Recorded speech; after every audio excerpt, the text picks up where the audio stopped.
In 1539, a German painter named Hans Holbein was sent to the Duchy of Cleves with one of the most important jobs in Europe: paint a portrait of a princess so that the King of England could decide whether to marry her. Henry VIII had buried one wife, executed another, and lost a third. Now he wanted a fourth, and he wanted to see the goods before he committed. Holbein painted Anne of Cleves in soft, flattering light, serene, symmetrical, lovely. Henry took one look at the little portrait and agreed to the match. And then Anne arrived in England, and the king met the woman behind the painting, and he was so appalled by the gap between the two that he called her, the story goes, a Flanders Mare, refused to consummate the marriage, and had the whole thing annulled within months. It is the most famous case of its kind, but it is not unusual. It is the rule, because for 500 years, the royal portrait was never a photograph. It was a tool, a piece of propaganda, a diplomatic weapon, a Renaissance filter applied to faces that the public was never permitted to see as they really were. This is the story of how the most powerful people on earth catfished the world, one flattering brushstroke at a time. That is the legend, and it is worth telling because almost everyone has heard some version of it. But the record corrects two details before we go any further, and the corrections are the whole reason this story is more interesting than the myth. Start with the insult. The phrase Flanders Mare appears nowhere in the documents of Henry's own reign. No ambassador wrote it down. No courtier recorded it. It surfaces for the first time more than 100 years after Anne was in her grave, in a history written by Bishop Gilbert Burnet in 1679, and then it is repeated and sharpened by the Scottish writer Tobias Smollett in 1748. By the time it reaches us, it has the polish of something Henry actually said. He did not, and the phrase is wrong even on its own terms, because Anne was not from Flanders. She came from Cleves, a German duchy on the Lower Rhine. The most famous royal insult in English history was invented by men who were not born when the marriage happened, about a woman from the wrong country, and then the harder correction, the painting itself. The legend says Holbein lied, that he slimmed and softened and flattered Anne into someone she was not, and that Henry rejected her the moment he saw the gap. But the contemporary record says almost the opposite. The English ambassador Nicholas Wotton, who met Anne in person before she ever left for England, wrote that Holbein had expressed her image very lively, a faithful likeness, not a glamour shot. When the marriage collapsed, Henry's fury did not fall on the painter. Holbein kept his position and kept working for the crown. The blame fell on Thomas Cromwell, the minister who had engineered the match, and Cromwell would go to the block within months. If the portrait had been a fraud, the man who painted it would have been the first to suffer. He was not even scratched. So, if the painting was honest, why did the king recoil? Here is what the historian Retha Warnica spent a whole book arguing, and it is the version the evidence actually supports. By the time Anne landed, Henry no longer needed her. The marriage had been a diplomatic insurance policy, a Protestant-German alliance against the threat of France and the Holy Roman Empire joining forces against England. But the politics shifted. The threat eased. The alliance lost its urgency before the bride had finished unpacking. And on top of cold politics, there was the awkward, unglamorous truth of personal chemistry. Henry met Anne at Rochester on New Year's Day, 1540, in disguise, expecting her to recognize the dashing king beneath the costume, because that was the game courtly love was supposed to play. She did not recognize him. She regarded the strange older man with polite confusion and went back to looking out the window. Henry, vain, aging, and used to being adored, never forgave the cold opening. His own recorded words are not about a painting at all. "I like her not," he said. Later, to Cromwell, "I liked her before not well, but now I like her much worse." He complained, the morning after the wedding, of unpleasant smells and doubts about whether she was a virgin. He complained that she was nothing so fair as she hath been reported, and notice the word reported, not painted. The thing that had oversold Anne was the rumor mill, the ambassadors and the praise that had run ahead of her, one report claiming she outshone the Duchess of Milan as the golden sun outshines the silver moon. The portrait was the most accurate part of the whole transaction. There is not a brushstroke in any of it, and the ending nobody puts in the legend is the one that settles the question for good. Anne did not slink home in disgrace. She agreed to the annulment without a fight, and Henry, relieved and almost grateful, made her a deal that no rejected bride in his reign ever got. She was given Richmond Palace and Hever Castle, the same Hever, as it happens, that had been the childhood home of Anne Boleyn. She was granted the title of the king's beloved sister, an income to match, and a standing at court above almost every other woman in England. She outlived Henry. She outlived every other wife he had. The woman the legend turned into a punchline died comfortable, independent, and free in 1557, having quietly won the only game at that court worth winning, which was survival. The painting did not betray her. The story did. So why does the legend survive? Because the legend is better television than the truth, and because it points at something real, even when it gets the details wrong. The real thing is this: the portrait that crossed Europe to seal that marriage was never meant to be a neutral record of a human face. It was a working object. It had a job, and understanding that job is the key that unlocks 500 years of royal imagery, because once you see that the face in the frame was a decision, you cannot unsee it. So let us talk about how court painters actually worked, because this is where the myth and the reality finally shake hands. A royal portrait in the 16th century was not a selfie. It was a state document with a frame around it.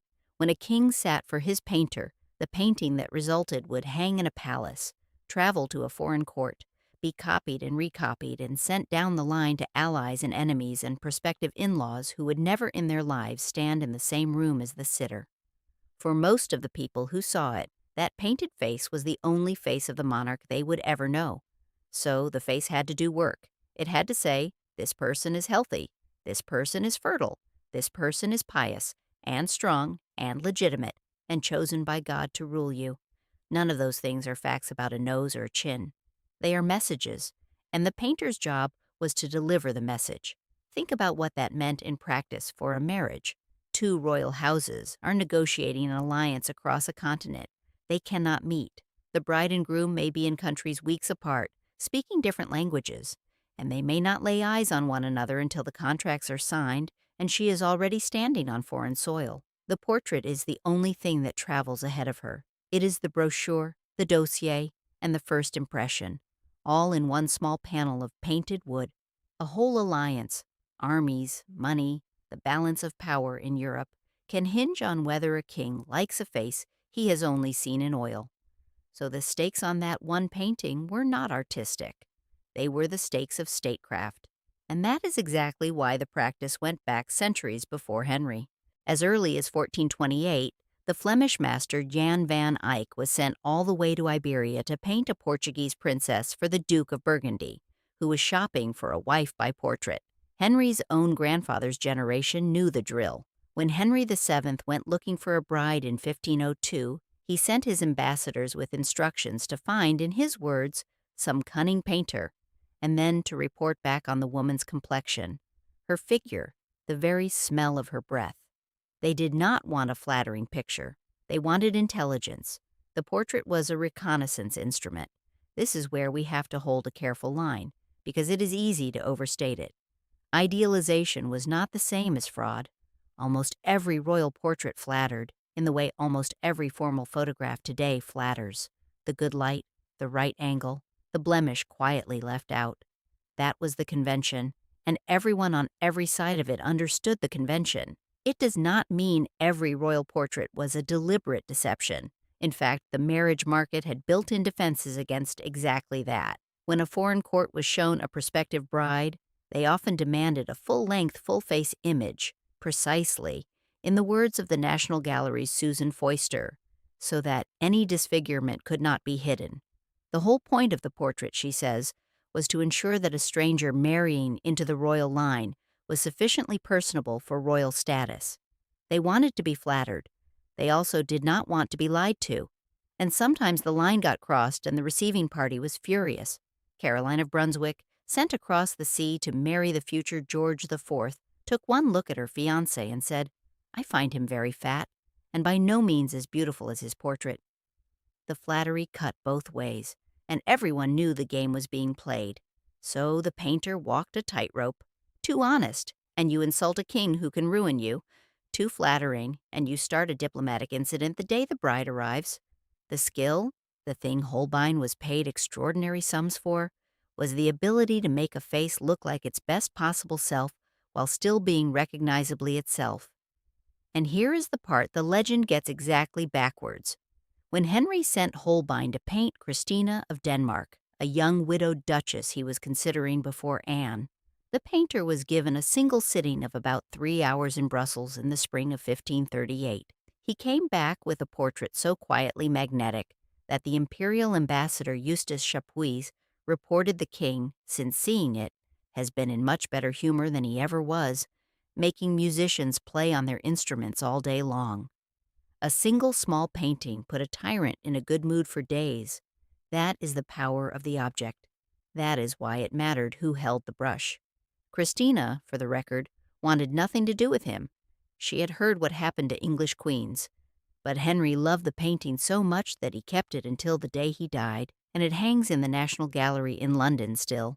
A portrait of a marriage that never happened, kept by a king who fell for the image and never got the woman. If you want one object that proves the portrait was a tool and not a record, it is that one. He didn't keep it because it was true. He kept it because it worked. Now, follow the thread to the place where the flattering portrait stops being vanity and becomes something closer to a cover-up. Because there was one dynasty in Europe for whom the gap between the painted face and the real one was not about aging or a weak chin.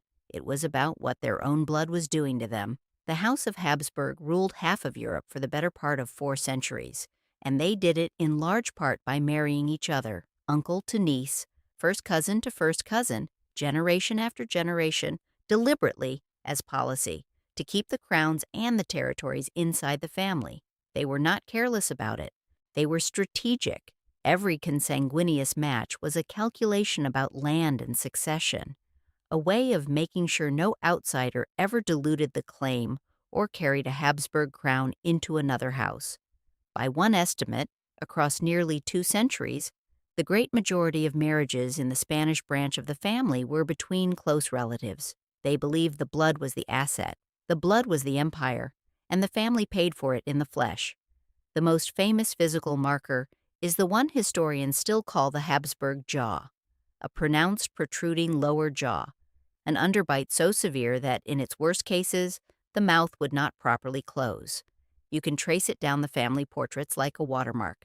And in 2019, a team of researchers led by the geneticist Roman Vilas at the University of Santiago de Compostela did something nobody had quite done before. They used the portraits as medical evidence. They gathered 66 paintings of 15 Habsburg monarchs from the great collections, the Kunsthistorisches Museum in Vienna, the Prado in Madrid, and they handed them to 10 maxillofacial surgeons, asking them to diagnose, from the paint, the facial deformity in each face. Then they compared the severity of the jaw to the degree of inbreeding in each subject's family tree. The study, published in the Annals of Human Biology, found a clear positive relationship. The more inbred the king, the heavier the jaw. The paintings were honest enough, it turned out, to diagnose a genetic condition 500 years later. But that honesty is precisely the thing the court painters of the time were working against. The last of the Spanish Habsburgs, Charles II, carried the most extreme version of the family's inheritance, a jaw so pronounced that contemporaries reported he could not chew his food properly.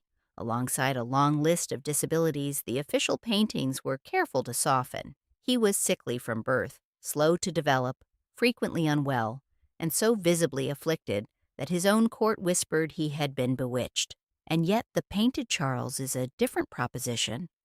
The court painters who were handed that face had a near impossible brief: present a frail, struggling man as a healthy young sovereign, because the survival of the dynasty depended on the world believing the bloodline was strong. They could not erase the jaw entirely. It is right there in the portraits, which is how the surgeons could diagnose it centuries later, but they could control the rest. the bearing, the robes, the steady gaze, the trappings of a functioning king. The portrait here is not flattering a vain king. It is hiding a genetic catastrophe from the courts of Europe who were watching, very closely, to see whether the Spanish line would produce an heir. It would not. Charles died without one, and the empire he could not hold together fell into a war over who would inherit it, the kind of war that redraws the map of a continent, all because a bloodline had quietly painted over its own collapse, and it touches a face this channel has met before. Margaret Teresa of Spain, the small, solemn girl at the center of Velázquez's Las Meninas, the most analyzed painting in the world. She was painted again and again as a child, and 3 of those portraits were packed up and sent across the continent to the Habsburg court in Vienna, where her uncle, Leopold, was waiting to marry her. He was her mother's brother. She married him at 15. She was dead at 21. After a string of pregnancies her body could not survive, only one child outliving infancy. The serene little infanta in the silk dress, sent abroad as a marriage portrait, was both the most beautiful image the Spanish court could produce and the advertisement for a marriage that the family's own genetics had already doomed. The painting did its job. The blood behind it did not. So idealization, for the Habsburgs, had teeth. But the propaganda machine did not stop with hiding a jaw. Over the next century, it grew more sophisticated, more total, and more openly political, until the painted face was not just improved, it was engineered. Go back to England and watch it happen in a single reign. Elizabeth I understood, better than almost any ruler before her, that her image was a political weapon, and she controlled it like one. Her whole authority rested on a paradox. She was an unmarried woman ruling alone in a century that did not believe women could rule, and the longer she lived, the more the question of who would come after her gnawed at the kingdom. A queen with no husband and no child is a queen with no obvious future, and a face that betrayed her age would have been read instantly as a clock ticking down. So, as she aged, her government made a decision. The queen would not be allowed to look old. In the 1590s, her miniaturist, Nicholas Hilliard, devised what art historians now call the Mask of Youth, a single, fixed, idealized template of Elizabeth's face, ageless and unlined, reduced to a few schematic, flattering lines that every approved portrait from then on would copy. The real Elizabeth was past 60. The painted Elizabeth was a smooth, eternal sovereign who would never die, because a queen who looked mortal would have invited every ambitious man in England to start counting the days. At least 16 versions of that masked face survive. It is, in the most literal sense, a filter.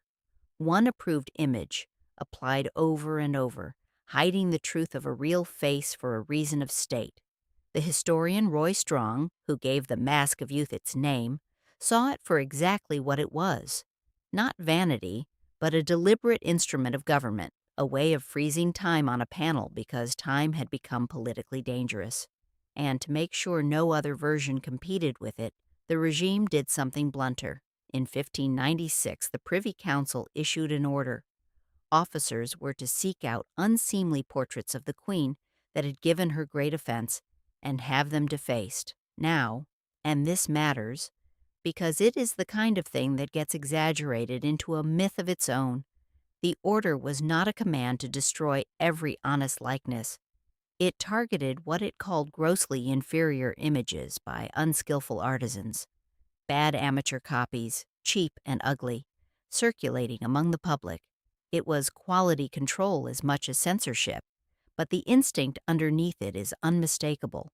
The face of the monarch was state property. You did not get to paint it however you liked. There was an approved version, and there was everything else, and the everything else could be scraped off a panel by order of the council. Then the machine matured into pure spectacle. By the time you reached Charles I and his painter Anthony van Dyck, the royal portrait has become theater on a wall. Van Dyck was a Flemish master, a pupil of the giant Rubens, brought to London precisely because Charles wanted his kingship painted at the highest level Europe could supply. And Van Dyck delivered something new, not the stiff frontal icons of the Tudor century, but kings who looked relaxed, elegant, effortlessly born to rule, the very ease of them an argument for their right to the throne. Look at the great equestrian portrait of Charles I in the National Gallery. Over 3.5 meters tall, the king mounted on an enormous horse, armored, serene, a baton of command in his hand, and the chain of the Order of the Garter at his throat, gazing down at you from far above your eye line, framed exactly like the bronze statues of mounted Roman emperors. Everything in it says command, divinity, the unquestionable right to rule. And here is the quiet joke buried in all that majesty. Charles I stood about 5 feet 4 inches tall, with legs bowed from childhood rickets. The painting makes him a colossus. It is, in the most polished possible sense, a lie of scale. Not a lie about his features, but a lie about his stature, his power, his place above ordinary men. The man on that horse is a Roman god. The man who sat for it was a small, stammering king who believed God had handed him a country and who could not, in the end, hold it. Within a few years, the country would put that colossus on trial and take his head. The portrait outlived the king, it flattered, and it is still trying, 400 years later, to tell you he was a giant. That is the through line, and it is the whole point of pulling back this particular curtain, from a Tudor miniature carried across Europe to seal a marriage, to a German painter vouching for a likeness while the legend called it a fraud, to a small solemn infanta painted in silk and shipped to the uncle who would marry her, to a Spanish court painting a healthy young king over a dying bloodline, to an ageless mask laid over a 60-year-old queen, to a 5-foot king made into a Roman god. It is all the same machine. Different countries, different centuries, different painters of wildly different gifts, and the same instinct running underneath every one of them. The face the public sees is not the face that exists, and the difference between them is where the power lives. And notice what that instinct is not. It is not, in most cases, a crude forgery. The genius of it is subtler than that. Holbein gave Henry an honest Anne, and the legend still turned it into a lie. The Habsburg painters left the jaw in the frame and still sold a dying dynasty as a living one. Hilliard reduced a queen to a few flattering lines and called it her face for the rest of her reign. The deception was rarely in the brushstroke that put something there that wasn't. It was in the framing, the scale, the light, the 1,000 quiet decisions about what to emphasize and what to let the eye slide past. That is what made it so durable. A clumsy lie gets caught. A beautiful, plausible, expertly painted improvement of the truth hangs on a palace wall for 4 centuries and teaches every visitor exactly what the sitter wanted them to believe. The royal face you were shown was never the royal face that existed. It was the face that served power, painted by the best hands money could buy, hung where you would see it, and never permitted to be anything but flattering. The gap between the image and the reality was not an accident of any one painting. It was the entire purpose of the medium, and that is the part that should feel familiar, because we tell ourselves the curated face is a modern disease, the filtered selfie, the airbrushed magazine cover, the carefully chosen angle, the version of a person built for an audience instead of for the truth. We did not invent any of it. We just made it cheap. The most powerful people on earth were doing it 5 centuries ago, with pigment ground by hand, and painters paid the wages of nobles, on faces that hung in palaces and crossed borders to decide the fate of kingdoms. The gap between who you are and who you let the world see, that gap is the oldest performance in the building.